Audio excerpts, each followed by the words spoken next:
Bien-aimés, je vous exhorte, comme étrangers et voyageurs sur la terre, à vous abstenir des convoitises charnelles qui font la guerre à l'âme. Les convoitises charnelles font la guerre à l'âme afin de bloquer son salut. 1 Pierre 2,11. Béni soit Dieu le Père de notre Seigneur Jésus-Christ, qui, selon sa grande miséricorde, nous a régénérés pour une espérance vivante par la résurrection de Jésus-Christ entre les morts, pour un héritage qui ne peut ni se corrompre, ni se souiller, ni se flétrir. Et vous est réservé dans les cieux. 1 Pierre 1, 3, 9. À cause de ces deux versets, nous pouvons être assurés que les personnes qui reçurent cette lettre étaient déjà régénérées. À vous qui, par la puissance de Dieu, êtes gardés par la foi pour le salut, prêts à être révélés dans les derniers temps. De quelle sorte de foi nous est-il parlé ici? C'est la même que vivre par la foi mentionnée dans Hébreux 10, 38. Bien qu'ils soient déjà sauvés, ils ne sont pas encore en possession du salut, prêts à être révélés dans les derniers temps. Il est bon d'être régénéré, mais à moins que ce ne soit accompagné du salut, prêt à être révélé dans les derniers temps, cela n'est pas suffisant. C'est là ce qui fait votre joie. Quoique maintenant, puisqu'il le faut, vous soyez attristés pour un peu de temps par diverses épreuves, afin que l'épreuve de votre foi, plus précieuse que l'or périssable, qui cependant est éprouvé par le feu, ait pour résultat la louange, la gloire et l'honneur.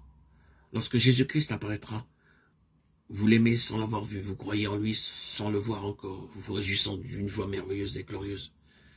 Ces versets expliquent qu'en vue du salut prêt à être révélé dans le futur, nous pouvons nous réjouir au milieu des diverses épreuves. Parce que vous obtiendrez le salut de vos âmes pour prix de votre foi. Ce verset parle clairement du salut de l'âme. Pierre confirme aussi qu'une personne régénérée a besoin de recevoir un autre salut, qui est le salut de l'âme. Quand obtiendra-t-on ce salut? Dans les derniers temps, lequel commence avec l'apparition du Seigneur Jésus sur la terre. Pour nous qui sommes sauvés, la destination finale est la même, mais il y aura des différences dans le royaume. Nous sommes réellement sauvés en croyant au Seigneur. Toutefois, il faut en outre que notre âme soit sauvée.